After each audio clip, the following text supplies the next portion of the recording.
Anybody at all? It's okay if you don't. No big deal. I'll just continue to plow ahead. Okay. Start up them snow plows. Here we go. So, just as a reminder, from here on out, all the material that we're covering, there's not another test. We've had the 3 tests. These are the 2 tests we're going to have.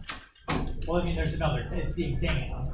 But, like, there's not another test before the exam. We're not going to try to cram something else in here. We could, but I won't, because I just think it's silly to have, like, here's your little exam week, the week before the big exam week.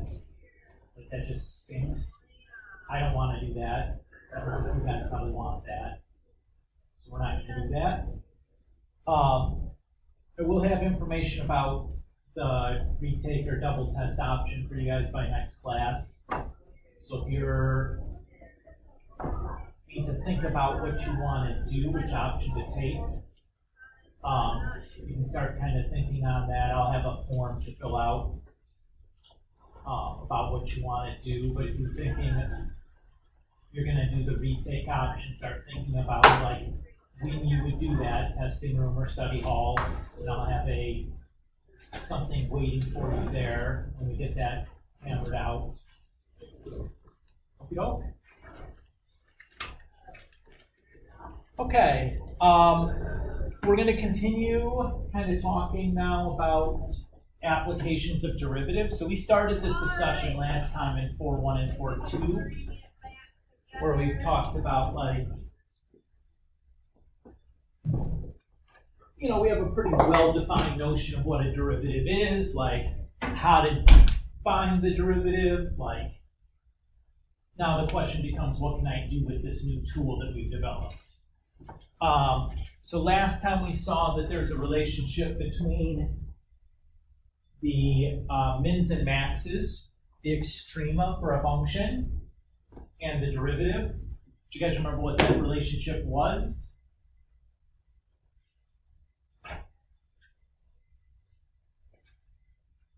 So we saw that the extrema for our function can only occur at a critical point.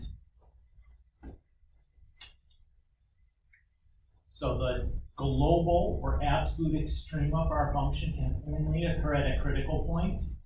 And a critical point, again, is where the derivative is equal to 0 or does not exist.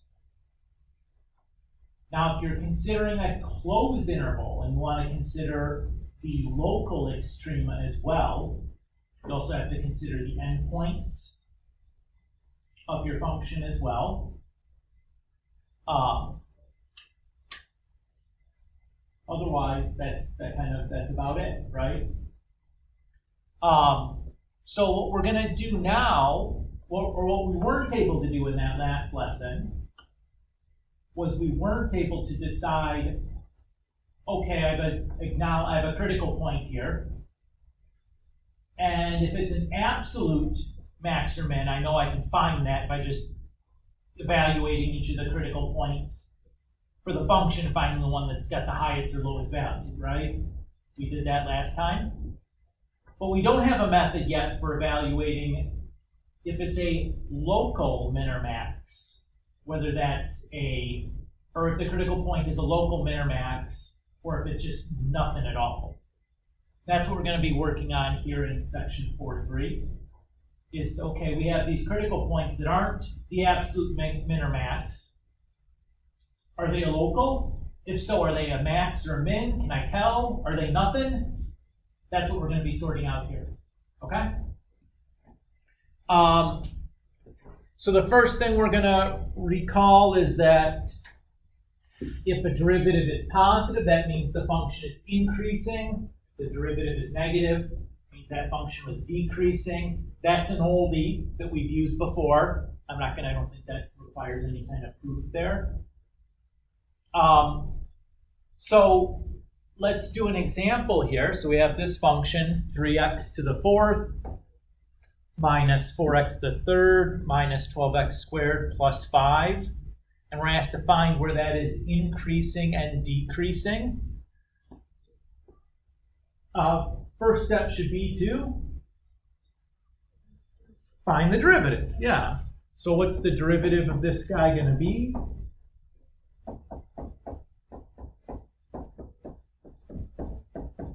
Excellent. Everybody happy there? Now, if I'm looking for where this function is, this derivative is positive or negative, how do I figure that out?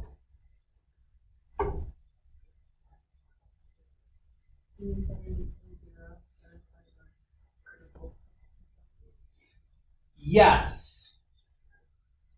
Assuming that the function is continuous. Now, is this function continuous? Yeah. Yes. How do I know it's continuous? Because it's a polynomial. If it wasn't continuous, I'm still going to set it equal to 0, but I also have to worry about another place. I also have to worry about where the function is undefined, right? Because we can change from positive to negative at like an asymptote or a jump discontinuity. So I also have to worry about where the function is undefined. In this case, that is nowhere. So what am I really looking for? If I'm looking for where the function is undefined or when it's equal to 0, and that function in this case is a derivative, I'm really just finding the critical values, right? Okay? All right.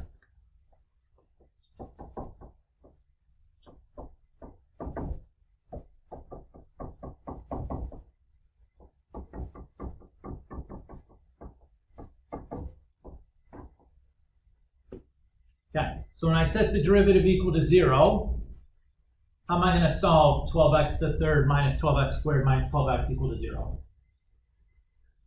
Factor out of 12x, wonderful. Yes, thank you. Did you say 12 though? Oh, okay. Well, then that's my mistake for hearing the wrong thing. Everybody good there? Now what?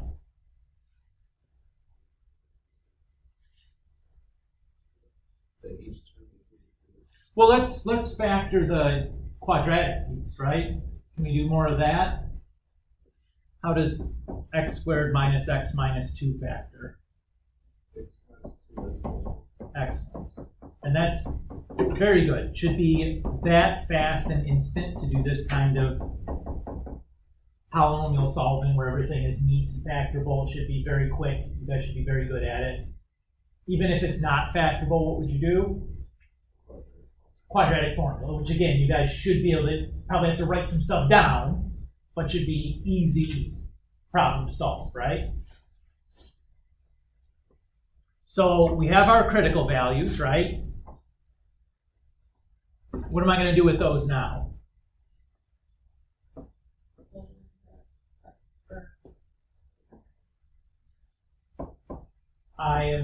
Well, if I was interested in whether they were absolute mins and maxes, yes. But this question just asked us to find where the derivative is, or where the function is increasing and decreasing, right? So the only place where it can change from increasing to decreasing is where the derivative is 0. So all I'm going to do now is I'm going to pick a test value in each of these little sections.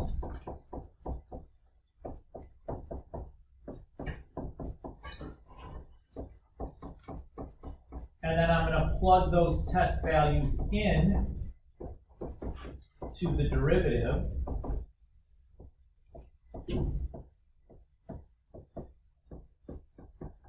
And I'm going to see whether I get a positive or negative value.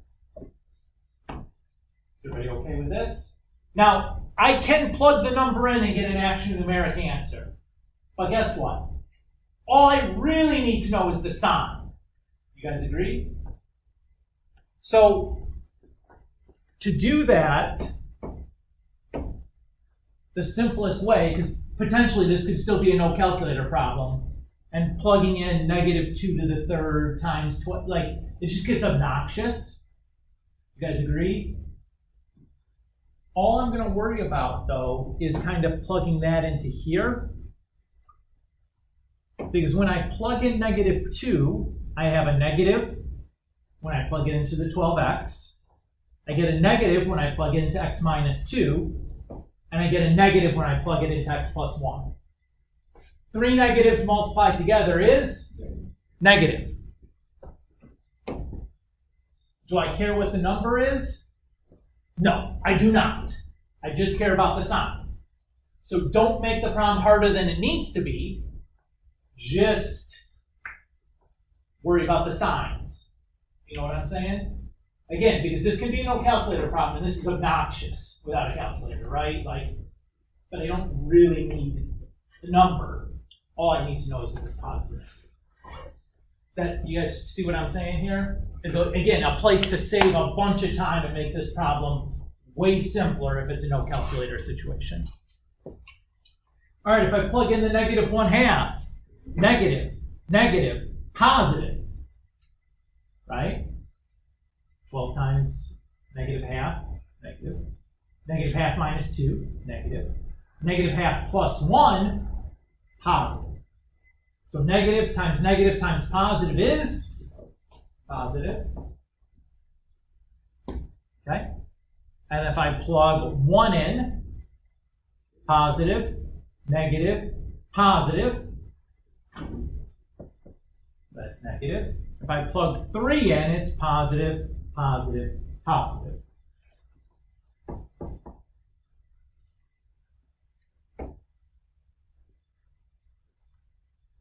Is everybody good with what I've done?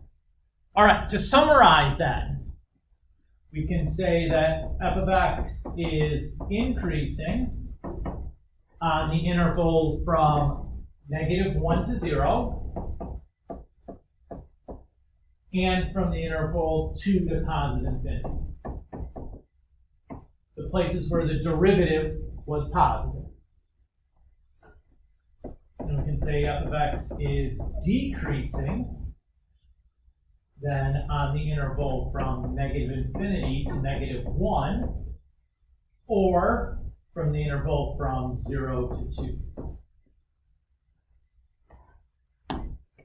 And notice I was able to do that entirely with no calculator necessary, right? This is a problem you were asked to do probably in Algebra 2 and pre-calculus, but you're either given the graph with points labeled, or you had a graphing calculator that you would have used to identify the extrema. Here we can now do this same problem with no calculator at all, provided that the algebra involved is not too terribly complicated. Right? Where could this get ugly and out of hand? If that solve for 0 problem is not really feasible, you know? Okay. So let's take what we just noticed and kind of build out on that. So this next piece is called the first derivative test. This is something that you'll want to have memorized, although it's pretty straightforward. And it should make sense in the way that it's not even really needing to memorize it. It says that suppose C is a critical number of a continuous function f. Continuous is important here. Says if f prime changes from positive to negative at C, then f has a local maximum at C.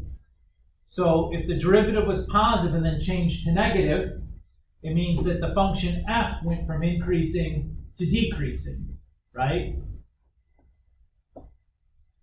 So it's going to look like that.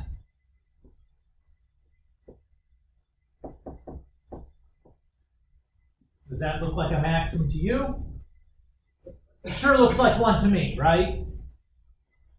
If f prime changes from negative to positive at C, then f has a local minimum at C.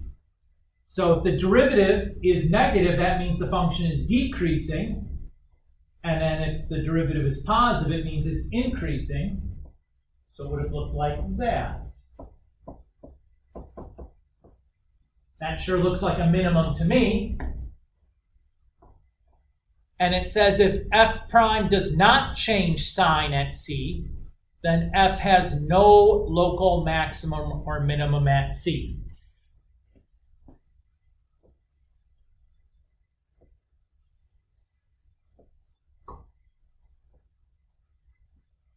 So if you have something like that, where it's increasing the whole time but like flattens out for a little stretch, or decreasing the whole time but flattens out at a little stretch, that's a situation where the derivative is 0, where it flattens out, but there's no extrema that occur there. There's no local min or max.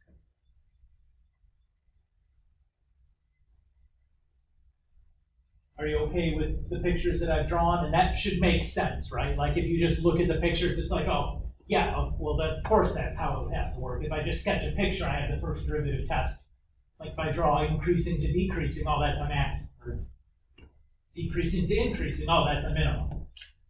Oh, no sign change. That's nothing. Easy, right? Real easy. So again, this is the same picture that I've just kind of drawn over there to illustrate what's going on. So let's do an example here. It says find the local and minimum, or local minimum and maximum values of the function. Okay. Oh, in example 1. So that's just going back to use this guy. So if I look at this example, we've done all the work we need here, right? So at -1, we've changed from negative to positive. So from decreasing to increasing, -1 is a minimum or maximum. We've gone from decreasing to increasing. That's a minimum, right?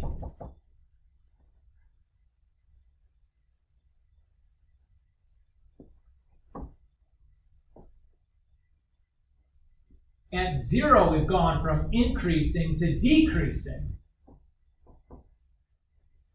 That is a maximum.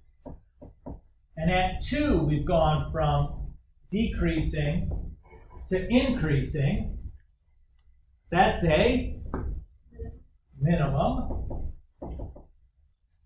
Now, could some of those be absolute? Maybe. Does it ask for that? No. How could I check to see if they were an absolute minimum or maximum?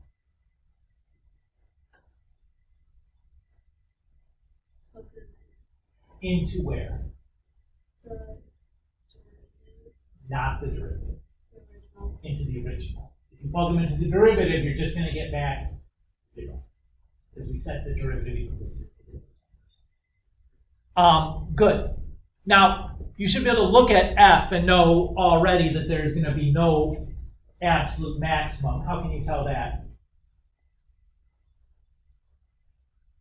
Just look at the equation. You should be able to tell that. It should be within your pre-calculus training. Okay, it's a even degree polynomial, and the leading coefficient is positive, so both end behaviors should be pointing up. There can be no local maximum, or I'm sorry, global maximum. There could still be, and there should be, an absolute minimum, though, right? And that you could check for. In fact, you have 2 candidates there. It'd be relatively easy to check. We're not going to bother you, though. I just want to talk about what you would do with that. Does everybody feel okay? So if you're asked to find the intervals of increasing and decreasing to find the local extrema, is like almost nothing left to do after that, right? You just analyze what you've done. There's no extra calculation to do. All I'm doing is looking at the results of what I got. Okay? Let's go to this very scary trig-looking one. All right, and it says find the local maximum, minimum values for the function x plus 2 sine x on the interval from 0 to 2 pi.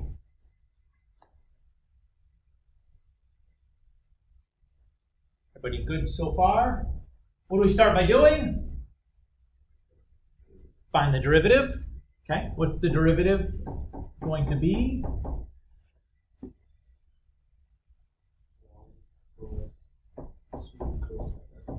Excellent. Once we have the derivative, then what? Set it equal to 0.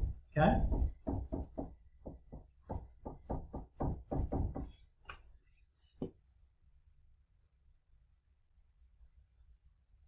Okay. And to solve this equal to 0, what should I do? And then do like the circle thing, like cosine. Cosine inverse. Now, who's my unit circle pro who can tell me what cosine inverse of -1/2 is? In radians, not degrees. AP calculus is all radians all the time. Well, let's answer this question first. What quadrants are my answer have to lie in? 2 and 3, excellent. How do you know that? Cosine is x, right? And the x coordinate is negative in quadrants 2 and 3. Everybody good there? So if cosine is the x side, 1/2 is the small length, right? So it's either going to be like, our reference angle is either going to be a 30 or 60. Everybody agree with that? So it's either going to be like this or like this. Which one of those two angles has the smaller x coordinate? The first?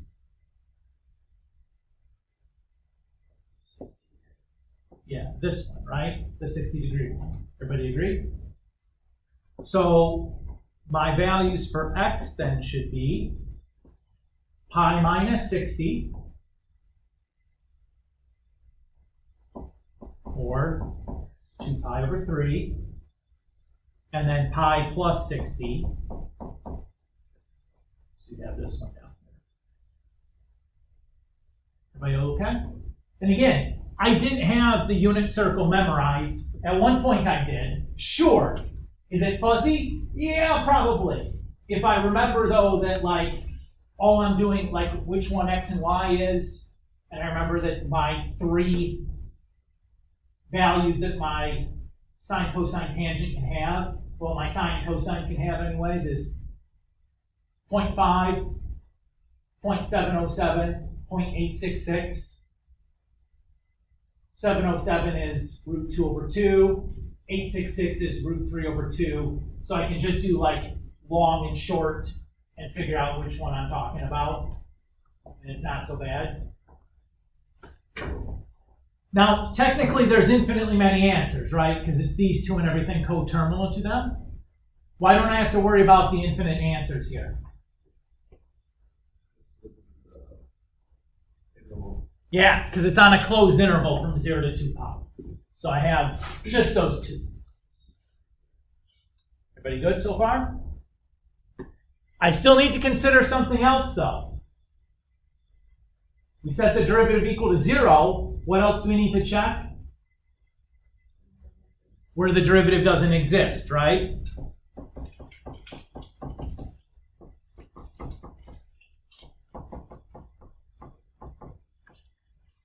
Okay. Where is 1 plus 2 cosine x equal to, or 1 plus 2 cosine x undefined? Again, you should be able to look at this and tell me immediately from your pre-calculus training. Nowhere. Excellent. Why, Sammy?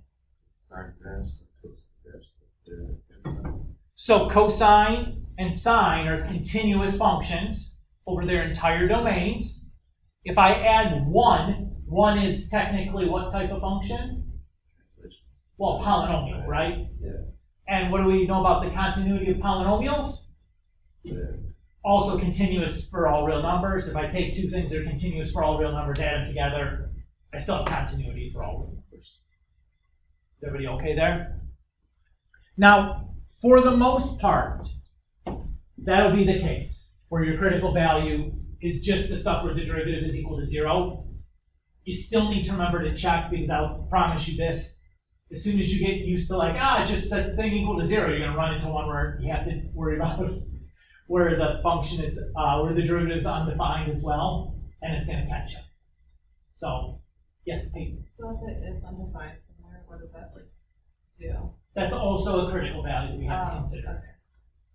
So remember, we're searching for the minimum and maximum, and those critical values are going to be the divisions that we make on our sign diagram, right?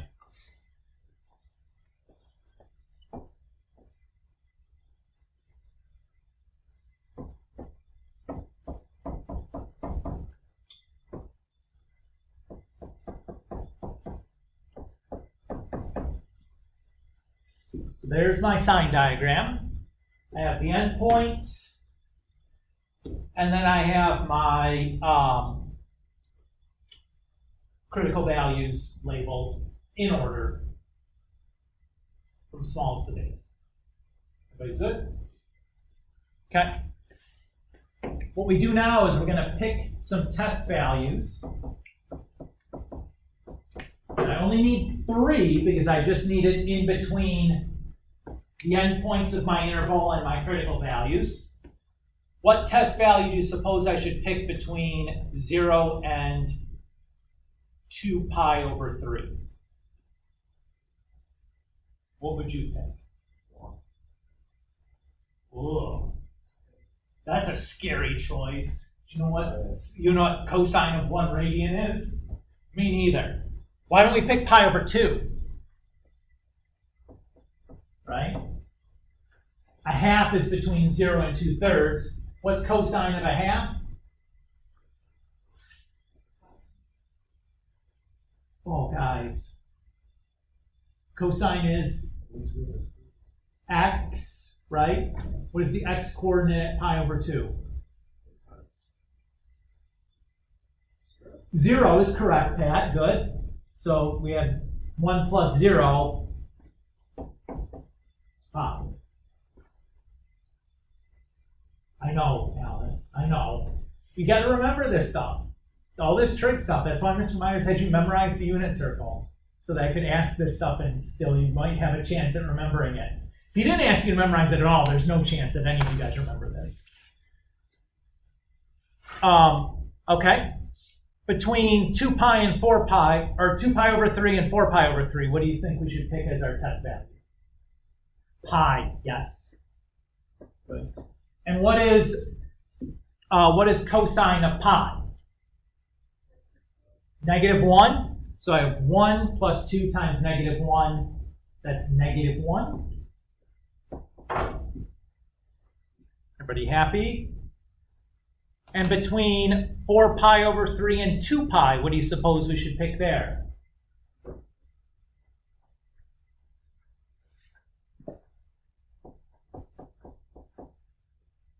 Three pi over 2? What's cosine at 3 pi over 2? Pat? 0 again! Yeah, so we have 1 plus 0. That's positive. Feel okay? All right. 2 pi over 3, is that a local minimum or maximum? Good. And 4 pi over 3? Minimum.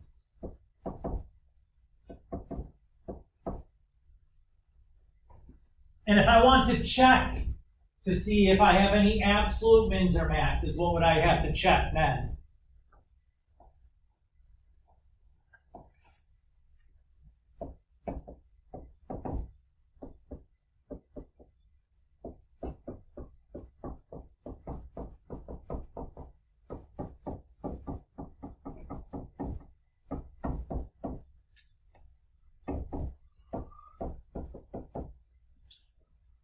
To check for any absolute mins or maxes, I need to check f of the endpoints along with my locals.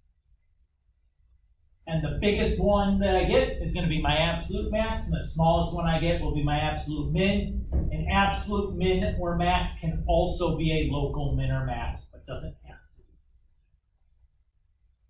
to. When is it not? When it's an endpoint. When it doesn't have another side to it. Does this feel okay? Am I doing a good job connecting it to what we did before and show you like what the subtle difference is between finding an absolute min or max and then a local min or max? And how like just kind of continue one with the other, do one as a part. All right. Continuing on. What about the second derivative? What does the second derivative tell us about the function? So the second derivative is going to tell us about the concavity of our function. So we say that a function can be either concave up or concave down. Concave up is like where it kind of can hold some water in it. Concave, if you like poured water into the graph, it would like hold water. And concave down is like if you poured water on the graph, it would run off. Everybody's okay with that idea?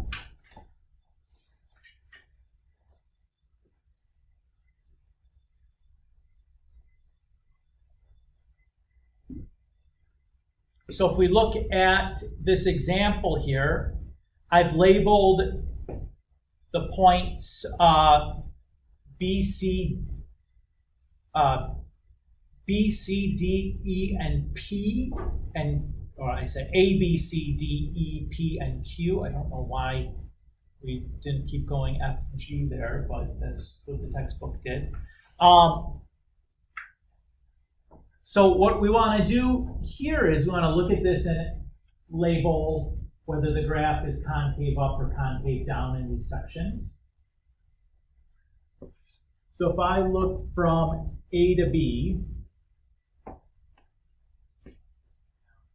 that's concave down. And then from B to C, concave up. And then from C to D, down, and then from D to E, up, and then from E to P, still up, right? And then from P to E, down. Everybody's okay with that?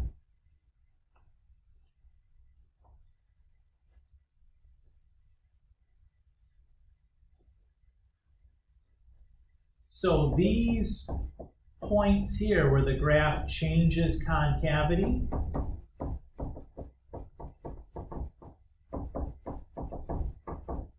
these have a special name that's called an inflection point.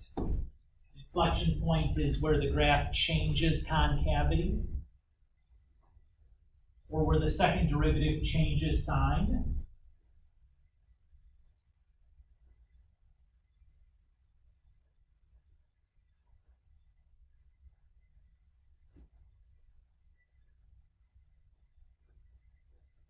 And we can define we can test for concavity by using the second derivative. If the second derivative is positive, then the function f is concave up. If the second derivative is negative, then f is concave down.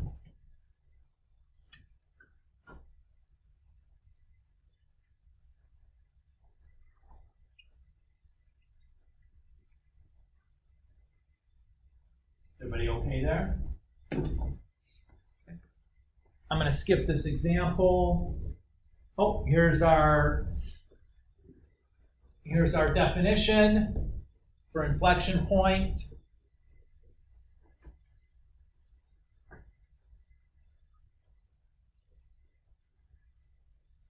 So it says if f is continuous and the curve changes from concave up to concave down, or from concave down to concave up, we call that point an inflection point.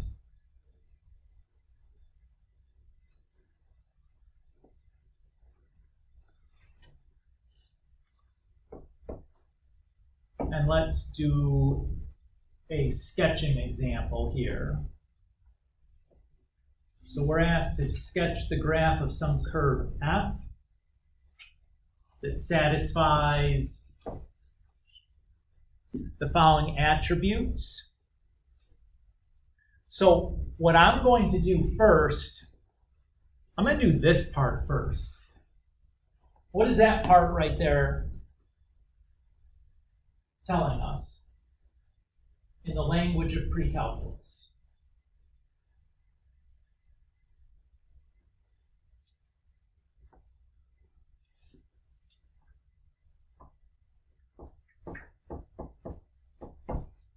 Just giving us the end behavior, right?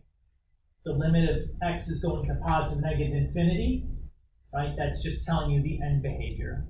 So these essentially are like our horizontal asymptotes.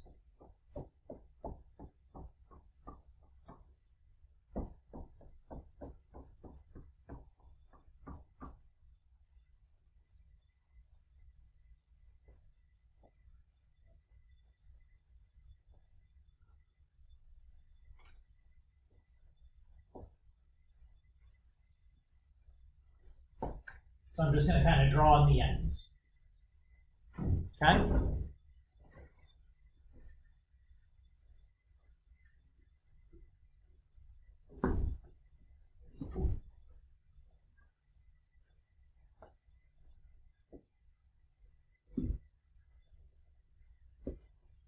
Now I'm going to go and look at this piece here. And I guess, technically speaking, I don't know if it's going to be like, could be that also, right, at the end. I'm not sure. I don't know, like, which way it's going to be coming from yet. All I know is that it's going to be following that end at some point, right? Okay. Now let's look at the first one. It says the first derivative is positive from negative infinity to 1, and it's negative from 1 to positive infinity. So that tells me something, right? It tells me that I have a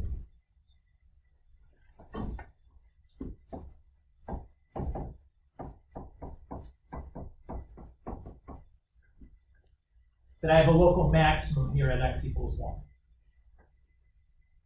Because the graph changed from increasing to decreasing at 1. You guys see that? So I don't know, I don't have any idea of like what the y coordinate should be. Y's don't matter when I'm doing this. I'm just going to kind of draw in a local maximum there at 1. Everybody okay? And then here in the green, or in the second spot, it says that the second derivative is positive from negative infinity to negative 2. And then again from 2 to positive infinity. But it's negative from negative 2 to positive 2. So what is that telling me?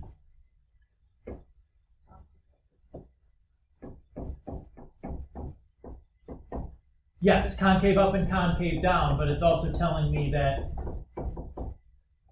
I have inflection points at negative 2 and positive 2, where the concavity is changing, right? So let's label those.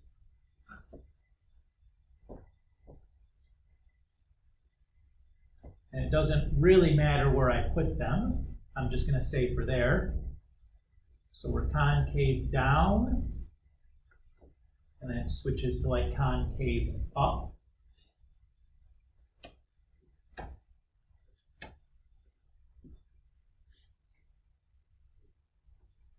And that'll be a feasible drawing, right? Oops, not quite. What's wrong with what I did? Look hard.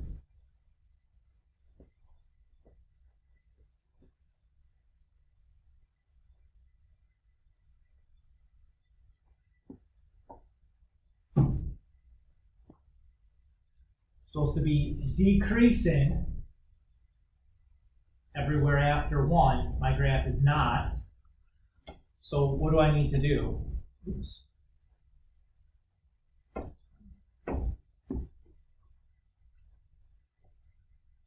Means that I just did a poor job of picking where that inflection point was. So it needs to do something like that.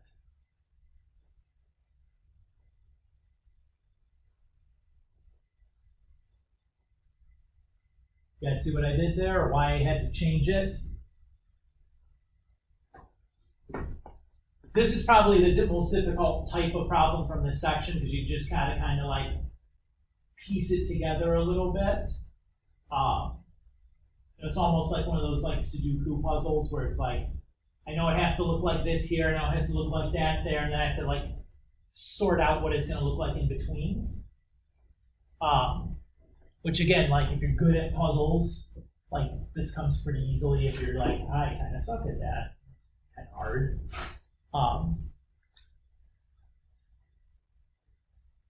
Continuing on though, so we also have a second derivative test. This also allows us to check for whether something is concave, or I'm sorry, is a local minimum or local maximum. Yes, sir. For the last one, you always solve it with that order balanced over that. It usually doesn't really matter. I like to start with the end behaviors and like fill my way in. Is I'd rather do like the stuff that I know about f directly, and then the first derivative stuff, and then the second derivative stuff last, is usually the way I think it's easiest to do it. But there's not like a requirement that it has to be done in that order. I think that's what makes the most sense to me. Since what I'm trying to do is, what does f look like? I'm gonna start with the stuff I know exactly about f, like if it gives me where the zeros are, or x or y intercepts, or the end behaviors. I'm gonna draw that stuff in right away because I know what that's gonna look like.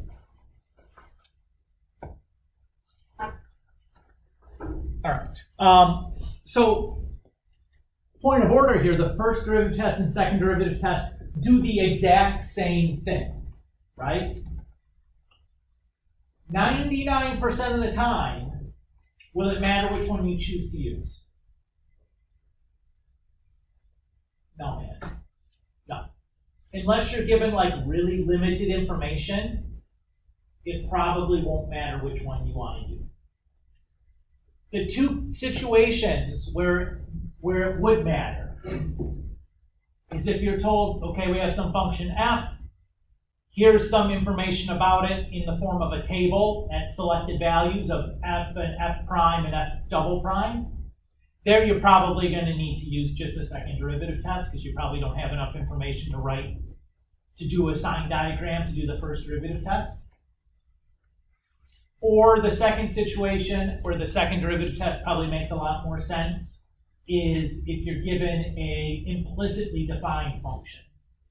Now that would be pretty rare, but if you're given an implicitly defined function, the second derivative test is massively easier than the first. Everybody okay? All right. Discuss the curve, yada, yada, yada, with respect to concavity, points of inflection, local maxima, minima. Use this information to sketch the curve. Okay. I'm not so interested in the curve sketch piece as I am, like, let's do the analysis part before it. So if it's asking about the local maxima, minima, and concavity, right away I know I'm going to need the first and second derivatives, right? So let's do that first.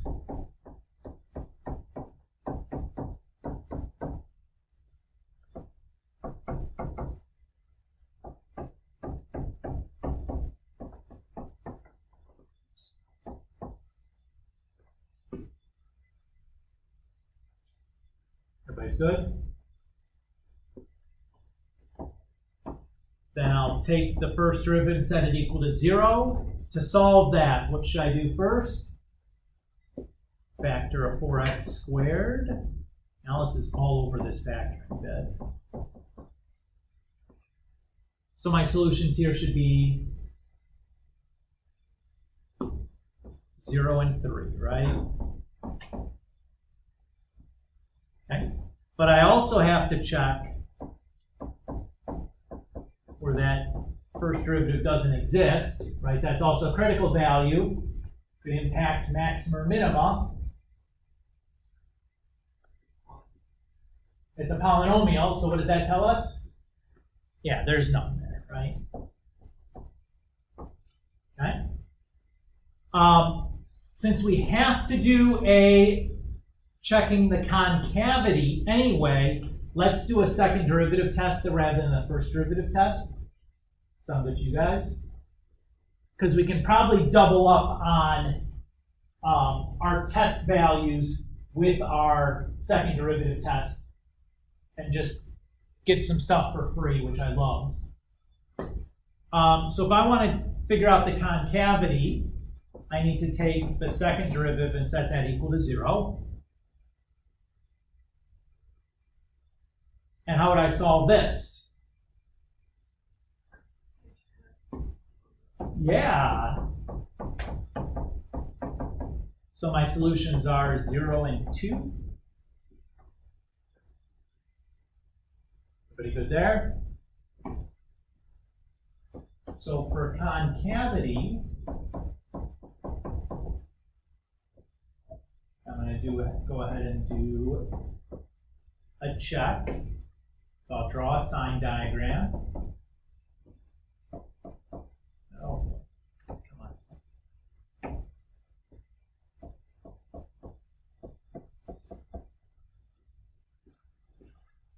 And again, I don't care what the actual numbers are when I plug these in, right? First thing, where am I plugging these into? The second derivative, if I'm checking concavity, I have to plug it into the second derivative, right? So I have negative times negative. When I plug the negative 1 in, if I'm plugging 1 in, I have positive times negative. And if I have plugging 3 in, I have positive times positive. That's positive, right? Everybody's okay? So for my concavity,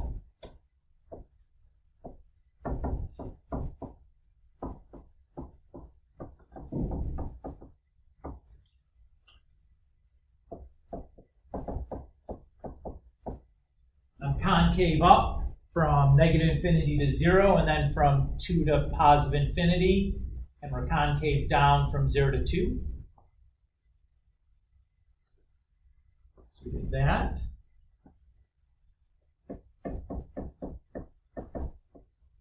My inflection points occur at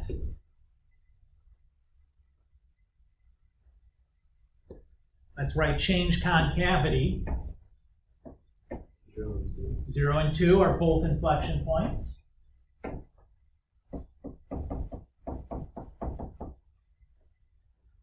Okay.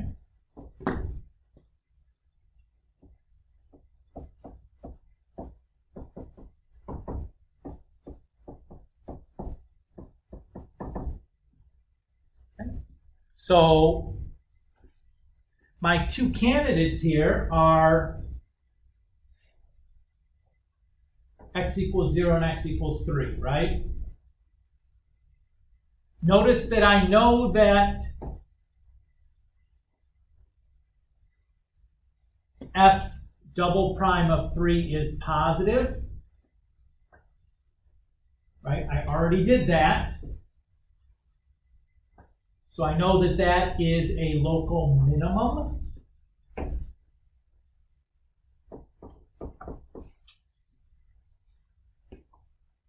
Everybody good with what I did? Here's my first derivative is equal to 0 at 3. F double prime of 3 is positive, so that x equals 3 is a local minimum. for my local maximum, well, I don't know if I have one or not. My other candidate would be at 0. What can I do with that? I could do a sign diagram and do a first derivative test. Or I already have the second derivative calculated. Only have to plug one number in to do a second derivative test as opposed to 2 numbers for a first derivative test.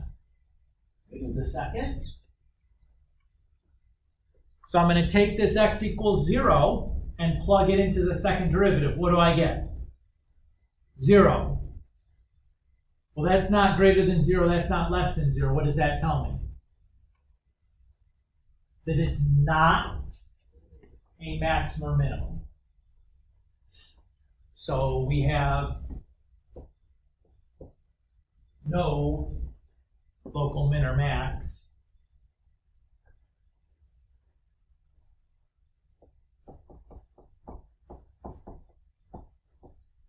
Because the second derivative of 0, or at 0, is still equal to 0. Hey, How do you know how to use the x equals 3 versus the x equals 1 for the minimum? Like, how do you know which value to use?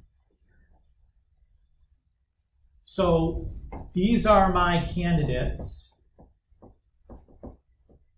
for my extrema, right? So 1 is not an option. You don't know which one, like how you know either to use x equals 0 or x equals 3. Oh, we're going to check. We have to check both of them. Oh. I started with 3 because I already had, you know, f double prime of 3 was done here, right? Yeah. So I started there because I already knew that, like, hey, I already did that. I was clever, and I've been trying to probably, but I already had the second derivative evaluated at 3. So that's why I started there, as opposed to starting at 0. Because that I had to actually do the calculation for. And I had a choice then, like, I could do a first derivative test or I could do the second derivative test because I haven't done everything I need to do to finish it, right? So that's why I started there. Does that feel okay? Yeah. Okay. All right, what do you guys think? Does this feel okay? Like a nice continuation of what we've been doing, right? What's going to be the hardest part is potentially you have 3 layers of functions, f, f prime, f double prime, making sure that you're setting the right thing equal to 0, you're plugging the right numbers into the right layer of the problem. If you do a couple, this should get pretty comfortable because it's not a difficult process from a like calculation standpoint. Like the tools that we're doing, the derivatives we did were easy. The solving that we're doing, typically pretty easy. You're just plugging things in. The hard part is keeping straight kind of where you're at in the problem, right? About where do I plug this stuff into and what is this telling me? Does that feel okay? All right. 4-4. I've been waiting and waiting to do this because you guys are going to like this. So remember these indeterminate limits that we got before. We had we did a direct substitution and we get like 0 over 0 or infinity over infinity or 0 times infinity or infinity minus infinity or 0 to the 0 or 1 to the infinity or infinity to the 0. Those are the 7 indeterminate forms. Remember when we do that direct substitution, we get that, it's like, oh, we gotta go do something else now, right? And that something else could be kind of tricky. You guys remember doing this? It's like kind of stunk. Here we're giving you like just fix-it Felix hammer for like all these indeterminate form problems. Nah, man, I know what to do with them. It's the same thing. It's L'Hopital's rule. So what L'Hopital's rule says is that if f and g are differentiable functions and g prime is not 0, then the limit as x approaches a of f of x over g of x is equal to the limit as x approaches a of f prime of x over g prime of x. So if you get an indeterminate form of either 0 over 0 or infinity over infinity, just take the derivative and try the direct substitution again. And if you still get an indeterminate form, guess what you do? You take the derivative again and you try direct substitution. And you can keep doing that until you get a direct substitution that goes. So all these indeterminate form problems that we saw before can just turn into do a derivative and take a direct substitution, which is lovely. And here's the best part, is you're talking about taking the derivative of the top of the fraction and the derivative of the bottom of the fraction separately. So guess what you're not going to get, or not going to have to use? Quotient rules. Oh, this keeps getting better and better. Let's start doing some examples, because this is the whole idea. All right, let's say we have the limit as x approaches 1 of the natural log of x over x minus 1.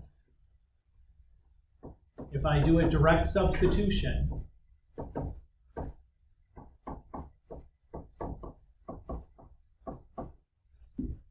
oops, I get 0 over 0. Pretty good? Have to check that first. If it's not indeterminate form, do not use L'Hopital's rule. Just direct substitute and you're done, right? Everybody's good? So the typical notation is when you're applying L'Hopital's rule for a limit, you write equals and then the LH over the equal sign to tell the person that is reading your work that you did L'Hopital's rule there. What's the derivative of the natural log of x? 1 over x. What's the derivative of x minus 1? 1. Now I'll try a new direct substitution. Done. Whoa! Mr. Kulak! How come you didn't show us this before? Well, it's because you didn't know what a derivative was before. We have all the rules we needed to do this. Who likes this? How much easier is this going to make these limit problems where it's like, ooh, the algebra here kind of stunk? It makes it a lot easier. At least if you're good at derivatives, which are pretty well practiced there. All right, let's continue on. Another example. Again, limit problem. Start. Direct substitution. So we have the limit as x approaches positive infinity of e to the x over x squared. When I plug infinity into e to the x, what do I get? Guys, it's infinity, right? E to the infinity is infinity. Everybody agree? Because e is a number bigger than 1. Okay. When I plug infinity into x squared, what do we get? Infinity. Is that an indeterminate form? Yup. What do I do with this? You just L'Hopital it. The derivative of e to the x is e to the x. The derivative of x squared is 2x. If I direct substitute this again, what do I get? Infinity over infinity. What do I do? One more time! Just L'Hopital it again. Oh. Okay, so I just like keep banging with this hammer until I get something I can do something with. Yup! I got e to the x over 2. Do another direct substitution. What do we get?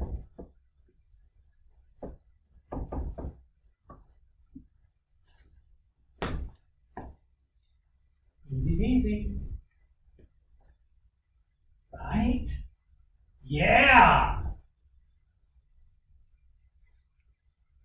aren't nearly as excited as I thought you'd be for this. All right, let's keep going. There's going to be a crap ton of examples here. That's all that's left here in 4-4. Sound good? All right. How do we start? Direct substitution. Natural log of infinity is? No, not zero. The graph of the natural log looks like this, right? As x goes to infinity, where's the y going? Still going to infinity. Slowly, but still going there. Cube root of infinity is?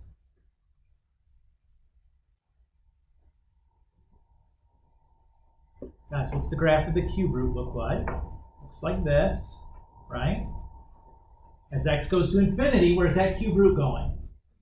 Still going to infinity. Is it going there quickly? Not really. It's pretty slow, but still going there. What do we got? Indeterminate form. What do? We L'Hopital that stuff. The derivative of the natural log is 1 over x. The derivative of the cube root of x is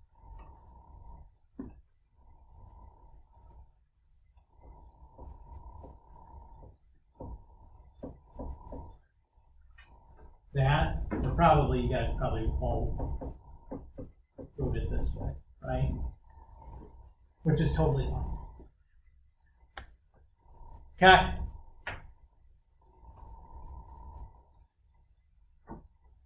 If we try direct subbing this again, what are we going to get? It's 1 over infinity.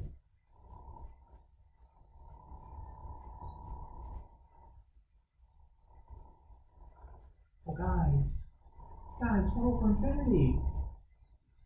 Huh? Yeah. 0 is right, yes. If you have a fraction, the denominator keeps getting bigger. The numerator is fixed at 1. Go 1/2, 1/3, 1/4, 1/5, 1/6, 1/7. What's happening to the value of that fraction? It's getting closer and closer to 0, right? Okay. How about what is 1 over 3 times the cube root of infinity squared? 1 over, so 0, right? Right? What does this look like? This looks like 1 over 3 cube root x squared, 0. We got a new indeterminate form. Okay, that's fine. Yucky, but okay. All right, should we do it again? All right. What's the derivative of 1 over x?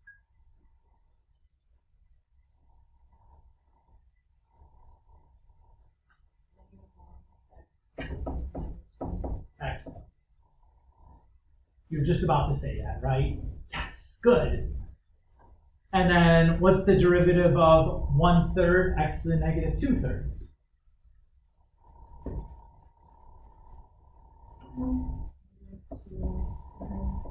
X to the negative 5/4. Good fractioning. Uh-oh. What do you notice that's happening here? If I do my direct substitution, what's going to happen?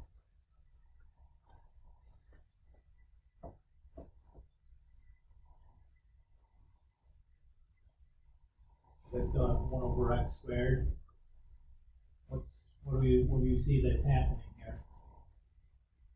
We're on a roller coaster that we can't get off, right? This train's just going to keep getting bigger powers of x's in the denominator. I'm going to keep plugging in. I'm going to keep getting 0 over 0. Ruh-roh, Raggy, did we do something wrong? Well, what if we went back to this spot here And instead of choosing to do a L'Hopital here, what if we like divided these fractions to start?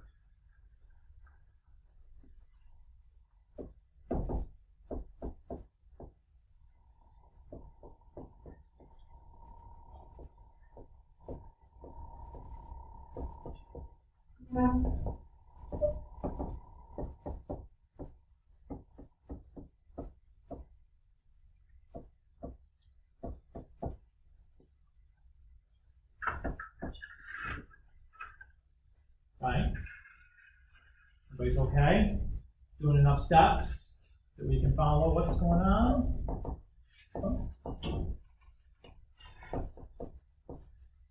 So what do I get when I multiply those two fractions together?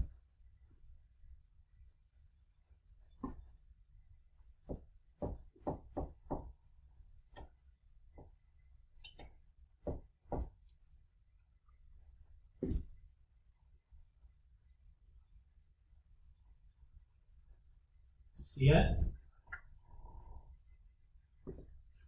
You shook your head. Think about x as the cube root of x cubed. Now you see it? How we reduced?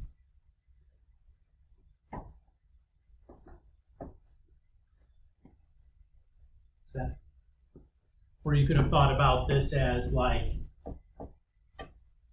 x to the negative 1, and this would be 3x to the 2/3.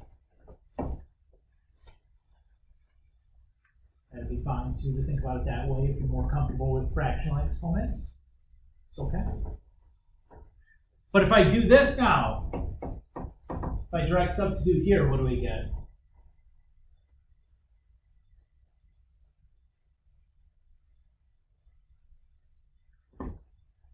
Three on top, right? The cube root of infinity is infinity. 3 over infinity is 0.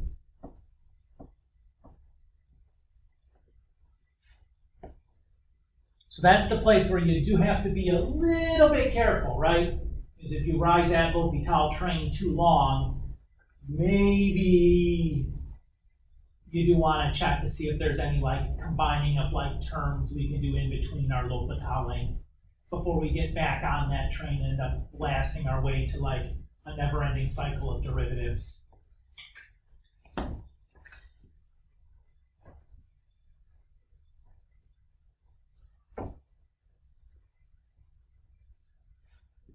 All right. Continue. All right, let's go. What do I start with?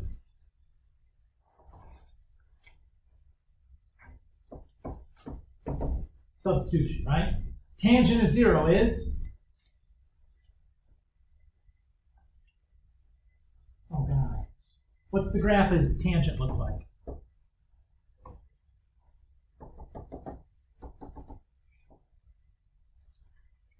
Right? What's tangent of 0? 0, right? Okay.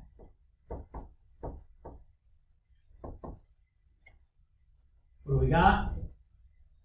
Indeterminate. So we L'Hopital this. Derivative of tangent is?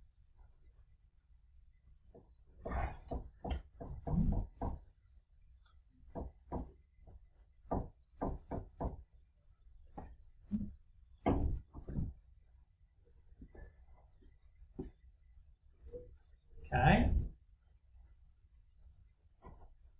What do we do next? Direct substitution, right? Okay. What is secant of 0? Okay. What's cosine of 0?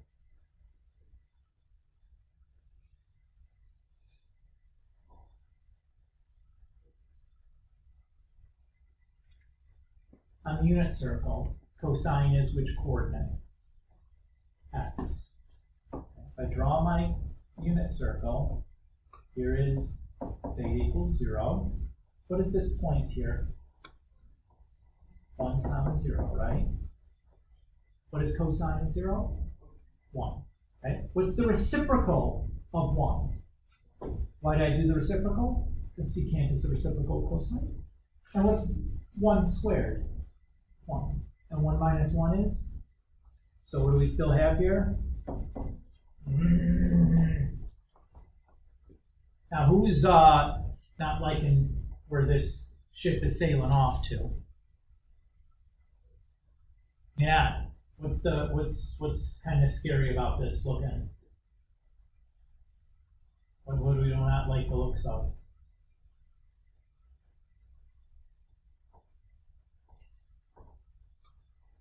Nobody has it? Nobody wants to say? Well, I'll tell you what I don't like the looks of. I don't like the look of having to do the derivative of secant squared. That's a chain rule. And the derivative of secant is secant times tangent. Yuck. And then I'll still have a 6x in the bottom. I'm still going to have over 0. Probably going to have to do it again. Oh, dear me, Mr. Boulay. This is then I have to do the derivative of 2 secant times tangent. That's a product rule, and that looks pretty gross. I mean, we can probably get there. I just don't like the looks of it. Maybe we'll circle back after we're done and see if there was a better spot to exit from.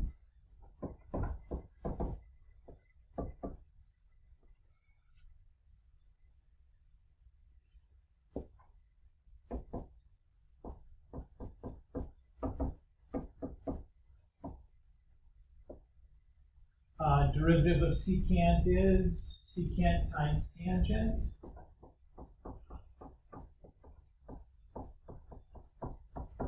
And the derivative of tangent is secant squared.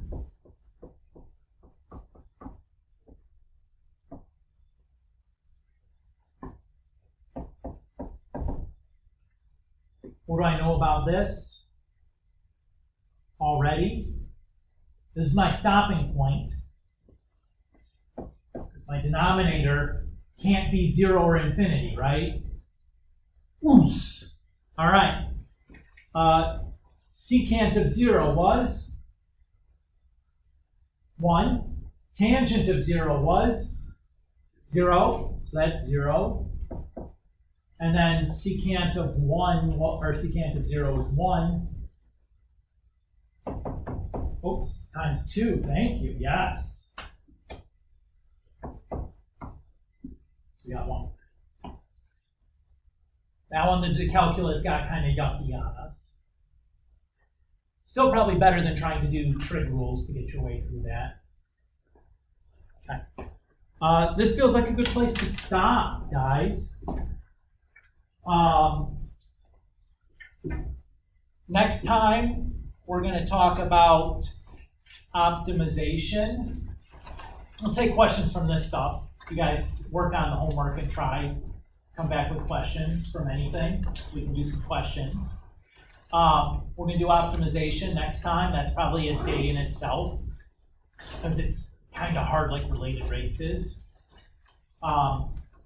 Friday, we'll take a day I'll give you guys some practice stuff on optimization related rates and then this analysis of a function using the derivative stuff, just to practice in class.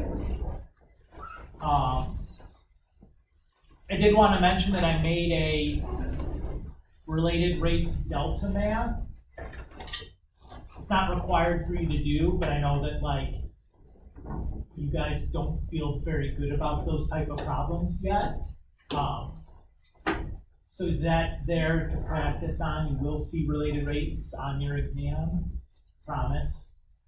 So if you don't feel good about that yet, and you're kind of a little panicking about it, you got some free time, those are there, not required. Good idea to practice on though.